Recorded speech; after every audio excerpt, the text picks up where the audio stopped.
Hello students, हम लोग जो अपना टॉपिक शुरू किया था हमने आतंकवाद, उसी को हम आज भी कंटिन्यू करेंगे। तो हमने उस टॉपिक में पढ़ा था कि आतंकवाद क्या है और किस तरीके से आतंकवाद बढ़ता चला जा रहा है और आतंकवाद के क्या क्या कारण है। कौन कौन सा आतंकवाद पनपा, जैसे जम्मू कश्मीर का आतंकवाद अलग था, पंजाब का आतंकवाद अलग था और नक्सलवादी आंदोलन अलग था। तो ये विभिन्न प्रकार के आंदोलन हमने पढ़े और उन आंदोलनों के बाद में हमने उसके कारणों पे भी काफी कुछ चर्चा की थी।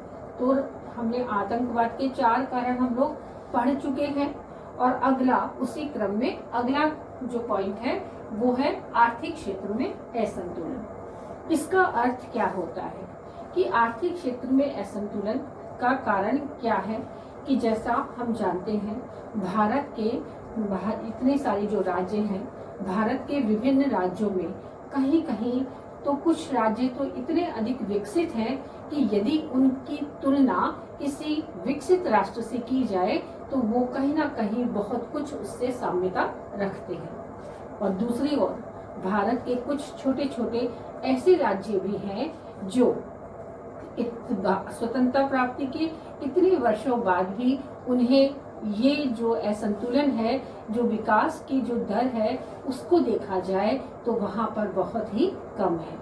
तो भारत के 2 राज्यों में, विभिन्न प्रकार के राज्यों में, एक तरफ बहुत विकसित और एक तरफ बहुत ही कम विकसित राष्ट्रों की जब बात होती है, राज्यों की जब बात होती है, तो ये राज्य कहीं ना कहीं असंतुलित घटक जो उनके सामने दिमाग में आता है, असंतोष और असंतुष्टि का जो प्रमाण है वो इस आतंकवाद की सहायता देकर वो करते हैं। तो आतंकवाद के कहीं ना कहीं वो सहायतार्थ बन जाते हैं और आतंकवाद को पनपाने में उनकी मदद करने लगते हैं। भारत सरकार के प्रति जो गुस्सा है, वो आक्रोश जो है, वो कभी कभी आतंकवाद को सहायता देकर वो उनको दिखाते हैं कि किस प्रकार से आर्थिक क्षेत्र में असंतुलन है। यद्यपि पूरा देश विकास के लिए संघर्ष कर रहा है, लेकिन अब तक जो विकास हो पाया है वह कुछ क्षेत्रों तक ही सीमित है। आज भारत के कुछ राज्य इतने अधिक विकसित हैं कि उनकी तुलना किसी समृद्ध देश से की जा सकती है। इसके विपरीत कुछ राज्य ऐसे भी हैं जिन्हें जीवन यापन की मुख्य आवश्यकताओं के लिए भी जूझना पड़ता है। असम में पेट्रोल व प्राकृतिक संपदा प्रचुर मात्रा में उपलब्ध है, किंतु इसका पूरा लाभ असम को नहीं मिलता है। महाराष्ट्र का विदर्भ का क्षेत्र, पश्चिम बंगाल का जनजातीय क्षेत्र, आंध्र प्रदेश का तेलंगाना क्षेत्र विकास की दृष्टि से बहुत ही पीछे है। राजस्थान में भी पानी की समस्या और ऐसे कई छोटी मोटी समस्या उसे कई राज्यों की से पीछे धकेल देती है। जहां विकास क्रम आगे बढ़ता है तो राजस्थान कहीं ना कहीं पीछे छूट जाता है, जबकि भारत के ही दिल्ली, मुंबई, बेंगलोर, पूना, कलकत्ता व चंडीगढ़ जैसे विकसित राज्य विकसित राष्ट्रों के समान दिखाई देते हैं। अतः पिछड़े राज्यों के लोग जब इस विभिन्नता को देखते हैं तो वो इस विभिन्नता को डाइजेस्ट नहीं कर पाते हैं और अपना ये आक्रोश कहीं ना कहीं आतंकवाद को पनपाने में सहायता देकर जताते हैं कि भारत सरकार जागरूक हो और उनकी तरफ भी ध्यान दे। तो इस तरीके से हम देखते हैं कि असंतुलित घटक कहीं ना कहीं आतंकवाद को सहायता पहुंचा रहा है। इसके बाद हम देखते हैं तो अगला पॉइंट है अपर्याप्त कानून व न्याय व्यवस्था। अपर्याप्त कानून का अर्थ ये है कि भारत में जो कानूनी व्यवस्था है, भारतीय संविधान में जो कानून की व्यवस्था की बनाई गई है, जो न्याय व्यवस्था है, वो बहुत ही लंबी है, जटिल है, खर्चीली है। तो सामान्य जनता उन खर्चों को बियर नहीं कर पाती। इसके कारण क्या होता है कि कई बार जो शक के घेरे में ऐसे निर्दोष लोग भी आतंकवाद के श्रेणी में आ जाते हैं, जिनको आतंकवाद से कोई लेना देना नहीं होता, लेकिन शक के दायरे में आकर उन्हें पुलिस पकड़ लेती है और वो लंबे समय तक कैद में रहते हैं और कैद में रहने की वजह से वो उस चीज की सजा पाते हैं जो गुनाह उन्होंने कभी किया ही नहीं। तो ऐसे गुनाह को नहीं करने के बावजूद जब वो उसकी सजा पाते हैं, सिर्फ वे ही नहीं, उनका पूरा परिवार उस सजा को भुगतता है और वो वापस समाज में आने के बाद भी सामान्य नहीं हो पाते। कभी कभी ऐसा देखा गया है कि जो मुख्य अपराधी होता है वो खुला घूमता रहता है और जो निर्दोष व्यक्ति है वो कैद में अपनी सजा काट रहा होता है, जो गुनाह उसने कभी किया ही नहीं। तो ऐसे समय में जब ये असंतुष्ट व्यक्ति जो निर्दोष है वो सजा काटता है, तो वो उसके मन में ऐसे विचार आने लगते हैं कि यदि मैं आतंकवादियों का साथ देता तो शायद इससे बहुत बेहतर स्थिति में होता। तो ये जो बात है अपर्याप्त कानून या न्याय व्यवस्था, वो कहीं ना कहीं हमारी ढीलेपन को दर्शाती है। आतंकवादी घटनाओं के शिकार निर्दोष नागरिक, जिन्हें आतंकवाद से कुछ भी लेना देना नहीं है, उन्हें शक के दायरे में घेर कर सालों जेल में रहना पड़ता है और धीमी न्यायिक प्रक्रिया, जटिल कानून, लंबी खर्चीली व्यवस्था निर्दोष व्यक्तियों के जीवन का लगभग अंत सा कर देती है। दूसरी ओर अपराधी खुले घूमते हैं या फिर उन्हें कानूनी दावपेच से बेहतर तरीके से खेलना आता है और वे इसी कानूनी दावपेच से कहीं ना कहीं बच जाते हैं और निर्दोष नागरिक दंड भोगकर जीवन से ही विदा ले लेते हैं और हमारी कानूनी व्यवस्था केवल मूक दर्शक बनकर रह जाती है। और ऐसे ही व्यक्ति जो निर्दोष होते हैं, उनके परिवार का कोई व्यक्ति बदला लेने की भावना से आतंकवादियों का साथ देने लगता है। तो अगला है इस तरीके से चुनाव की राजनीति या दलीय राजनीति। कि चुनाव की राजनीति में आपको मालूम है कि कितना पैसा खर्चा होता है। कि अभी हम लोग देख रहे हैं छोटे छोटे चुनाव, जो पंचायत के चुनाव हैं या नगर निगम के चुनाव होते हैं, उसमें ही लाखों रुपया खर्चा होता है। तो जब हम राज्य के या केंद्र के चुनावों की बात करते हैं तो उस समय इतना खर्चा होता है अनाप शनाप, जो हमारी सैद्धांतिक व्यवस्था है कि इतने रुपए से अधिक खर्चा नहीं होना चाहिए, उसकी कहीं धज्जियां उड़ाता है। कि जो व्यवस्था हमारा एक नियम बना हुआ है कि इतने लाख रुपए से ज्यादा प्रचार में खर्चा नहीं होगा, वो खर्चा तो उनके एक दिन के खर्चे से भी कहीं कम है। उनका एक दिन का खर्चा भी उससे कहीं ज्यादा होता है।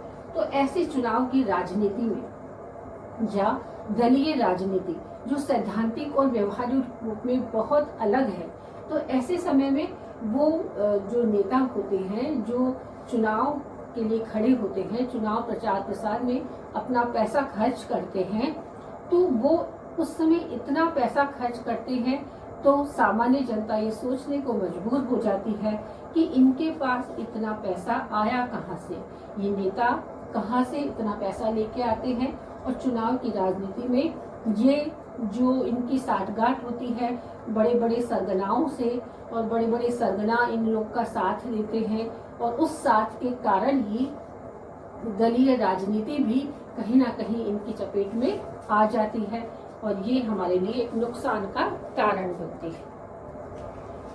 वर्तमान राजनीति सिद्धांतहीन और नैतिकहीन बन चुकी है, जिसके कारण व्यक्ति अपनी परछाई को भी अविश्वास से देखता है, क्योंकि राजनीति उच्च या अनुचित हो न हो समझ में नहीं आता। यह केवल वोटों के लक्ष्य को ध्यान में रख के ही पूरी की जाती है। उचित हो ये आवश्यक नहीं है, लेकिन हमें अपने वोट का पूरा ध्यान रखना है। आपराधिक मामलों में लिप्त व्यक्तियों को ऐसे नेता लोग संरक्षण देते हैं जिनसे इन अपराधियों के हौसले बुलंद हो जाते हैं और वे निर्भय होकर अपराध करते हैं और आर्थिक राजनीतिक लाभ भी उठाते हैं। ऐसे वातावरण में आतंकवाद को मिटाना या हटाना या नियोजित समाधान ढूंढना कैसे संभव होगा कि आज की राजनीति इतनी अधिक खराब हो चुकी है। या चुनावी राजनीति में बड़े बड़े आतंकवादी सरगना जब खुलकर पैसा लगाते हैं, प्रदर्शन करते हैं या अपराध करते हैं और सिद्धांतहीन हो जाते हैं, नैतिकहीन हो जाते हैं, उन्हें केवल अपनी सीटों से, अपनी राजनीति से ही मतलब होता है, अपनी वोट बैंक से मतलब होता है। तो कौन सा कार्य उचित है, कौन सा अनुचित है, कौन सा नैतिक है, कौन सा अनैतिक है, इस ओर उनका ध्यान बिल्कुल नहीं होता और वो केवल अपनी चुनाव की राजनीति को ही देखते रहते हैं। और इस चुनावी राजनीति में जीत कैसे हासिल करनी है, ये उनका मुख्य मोटिव होता है। और इसी मोटिव के कारण जब हम आतंकवाद को मिटाने की बात करते हैं, जब हम आतंकवाद को समाप्त करने की कोशिश करते हैं, तो कैसे संभव है कि ये अपराधी जब बड़े बड़े नेताओं के साथ संलग्न रहते हैं तो ये उनका आर्थिक लाभ के साथ साथ बहुत सारे और लाभ भी उठाते हैं, क्योंकि चुनावों के समय ये उनका संरक्षण देते हैं। तो वो बाद में राजनेता इन लोगों को संरक्षण देते हैं और यही साठगांठ कहीं ना कहीं आम जनता को नुकसान पहुंचाती है। अगला है जो अंतिम कारण है आतंकवाद का, वो है भ्रष्ट शासन तथा राजनीतिक नेता। कि जो हमारे राजनेता हैं आज के दौर में इतने भ्रष्ट हो चुके हैं कि उसकी जो बात यदि हम करें और उनके यदि काले चिट्ठे हम खोलने लगे तो शायद ये टॉपिक बहुत ही लंबा हो जाएगा। तो हमें सिर्फ इतना देखना है कि आज भ्रष्टाचार कहीं ना कहीं शिष्टाचार बन चुका है। छोटी छोटी बातों से लेकर बड़े बड़े कार्यों तक के लिए बड़ी बड़ी रकम भ्रष्टाचार के रूप में अधिकारियों तक पहुंचाई जाती है और ये अधिकारी चाहे वो कार्य फिर कैसा भी हो, इस मोटी रकम के सामने उन कार्यों को करने में कहीं नहीं चूकते और भ्रष्ट तरीके से पैसा ले लेते हैं और उस पैसे को कहीं ना कहीं गलत कार्यों में ही यूज करते हैं। क्योंकि जो भ्रष्ट तरीके से पैसा कमाते हैं वो कहीं ना कहीं उसका पैसा भी मिसयूज ही करते हैं। वो भलाई के लिए नहीं बल्कि बुराई को कहीं ना कहीं संरक्षित करते हैं। क्योंकि आज के राजनेता बड़े बड़े अपराधियों को जब संरक्षण देते हैं तो वो पैसा वही कहीं ना कहीं उनके खर्चों में ही शामिल होता है। वर्तमान में भ्रष्टाचार का चारों ओर बोलबाला है, जहां से निकलकर यह नेता की ओर सामान्य जनता, जहां जनता सामान्य नेताओं को बड़ी उम्मीद भरी निगाहों से देखती है तथा इन्हें आदर्श समझकर इनसे आदर्श व्यवहार करने की भी सोच रखती है।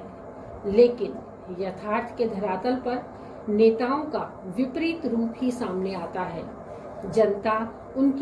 जनता की जो अपेक्षाएं हैं वे चकनाचूर हो जाती है और नेताओं का जो वैभव और विलासितापूर्ण जीवन है उसे देखकर जनता आश्चर्यचकित रह जाती है कि इन नेताओं के पास इतना धन आया कहां से। ये हकीकत कहीं ना कहीं खुलती है। काफी समय बाद यदि हम उदाहरण देखें तो बोफोर्स कांड, चारा घोटाला, चीनी प्रकरण या तेल प्रकरण आदि जैसे मामले जब उजागर होते हैं तभी जनता को समझ आता है या जनता समझ सकती है कि इनके पास इतना सारा पैसा सिर्फ भ्रष्टाचार से कमाया हुआ है।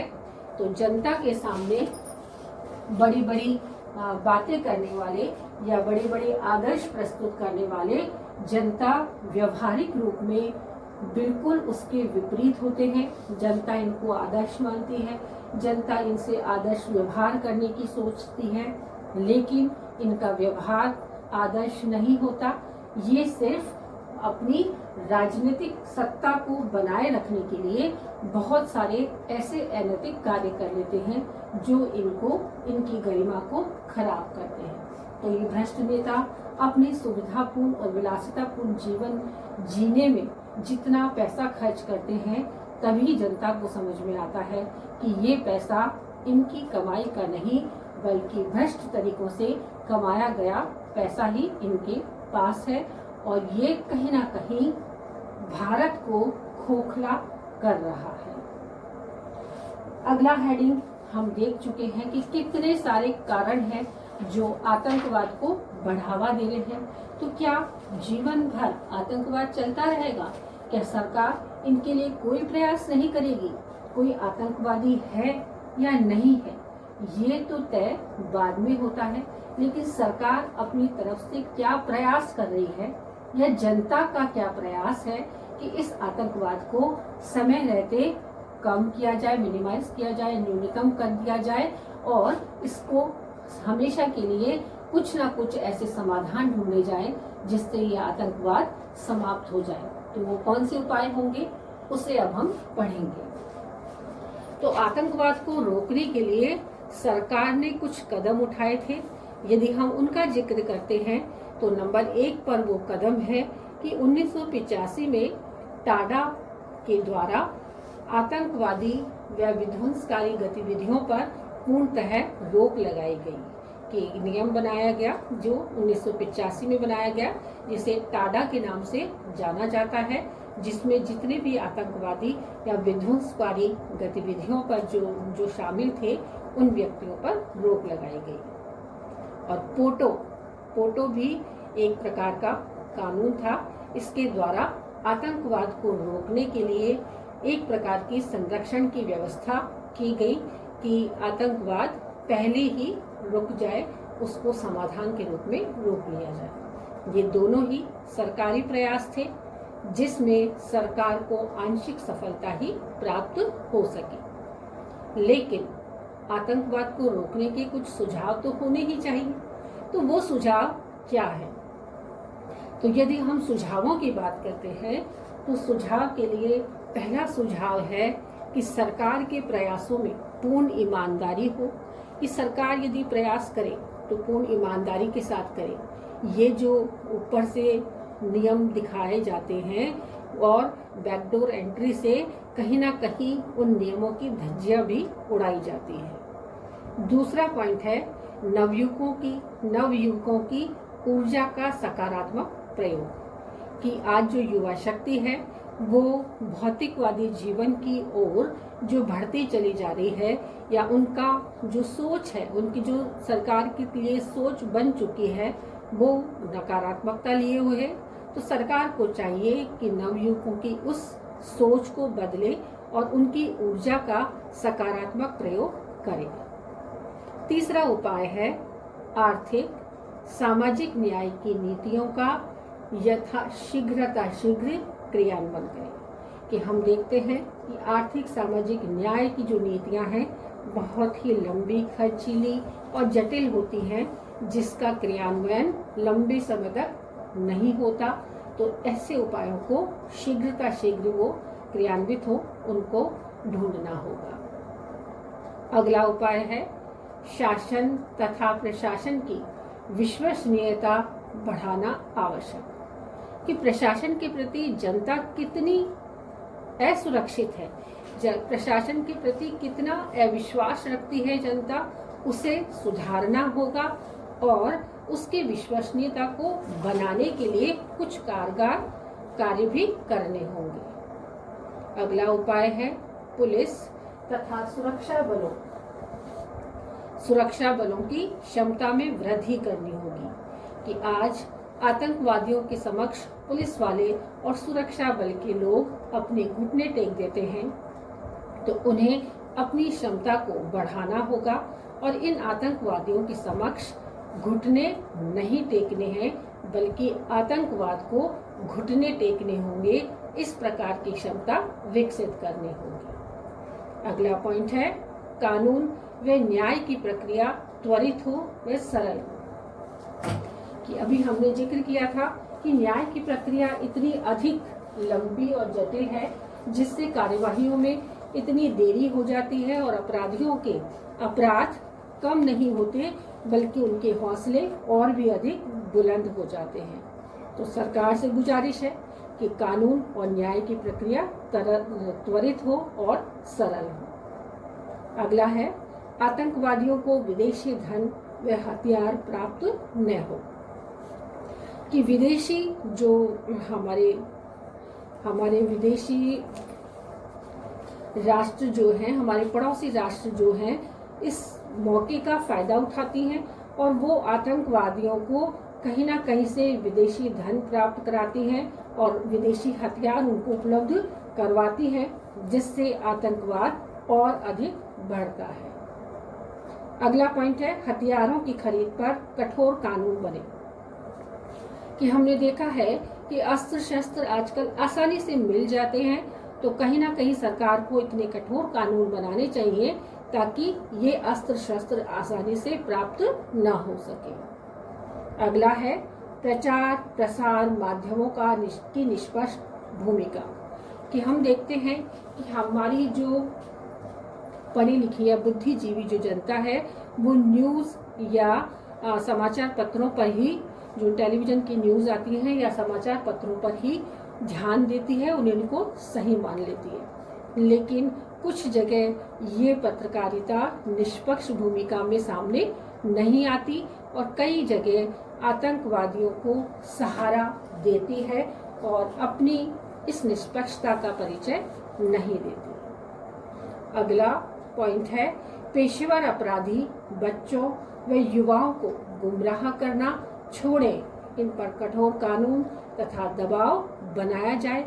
कि जो पेशेवर अपराधी होते हैं वो लगातार ऐसे कोई ना कोई लुभावनी बातें कर युवा पीढ़ी को या बच्चों को इस प्रकार से प्रभावित कर लेते हैं और अपने प्रभाव में लेकर इस आतंकवाद को पनपाने में उनकी सहायता करते हैं, उनको आसान और सुविधाजनक और ऐश्वर्यपूर्ण जीवन जीने की राह दिखाते हैं, उन्हें सच्चाई की राह से दूर कर देते हैं। तो इस प्रकार हमने देखा कि कौन कौन से कारण रहे आतंकवाद को बढ़ाने के लिए और सरकार ने उनके लिए क्या क्या उपाय किए और कौन से सुझाव हैं जिससे आतंकवाद को रोका जा सके। गुजरात के समस्त राज्य की आवश्यकताओं को ध्यान में रखते हुए तकनीकी शिक्षा और व्यावसायिक प्रशिक्षण के लिए भी वहां पर पर्याप्त सुविधाएं प्रदान की गई हैं तथा राज्य सरकार के नियंत्रण अधीन सेवाओं में नियोजन के लिए पर्याप्त अवसरों की व्यवस्था की गई है। कि वहां पर तकनीकी और व्यावसायिक शिक्षा का विशेष प्रशिक्षण भी वहां की सरकार प्रदान करती है, वहां की सरकारों को दिया जाता है और इसी प्रावधान में जहां भी सरकार को लगता है कि यहाँ पर उन्हें विशेष प्रशिक्षण देना है तो वहां पर सरकार विशेष प्रशिक्षण देकर गुजरात और महाराष्ट्र के इन राज्यों को विशिष्ट रूप से संबल देती है।